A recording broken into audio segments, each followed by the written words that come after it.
ఓపిక నాకెలా ఉంటుంది? నేను తేల్చి చెప్పాను, నా ఝాన్సీని నేను ఇవ్వను.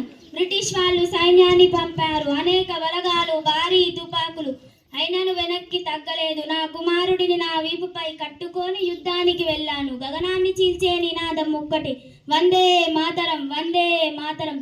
నా పోరాటం స్త్రీలకు ఓ సందేశం. స్త్రీ అనంగానే వీరత్వాన్ని, స్త్రీ ఓ అణిగిన పువ్వు వంటిది అనే మాట వందేళ్ల సంవత్సరాల పాతది. స్త్రీ అనంగానే వీరత్వానికి, శక్తికి, మానవతకు ప్రతీక అని ఈ దేశానికి నేనే చూపించాను. కన్నీళ్లు తుడిచే చేతులే కావు, కత్తిని పట్టే చేతులు కూడా మరి. ఆఖరి శ్వాస వరకు పోరాడాను. పరుగులు తీసిన శత్రువులను చూసి గర్వం అనిపించింది. నా మరణం నా ఓటమి కాదు, నా మరణం నా విజయానికి మొదటి అడుగు. ఒకసారి నా పేరు గంభీరంగా పలకండి, ఝాన్సీ లక్ష్మీబాయి.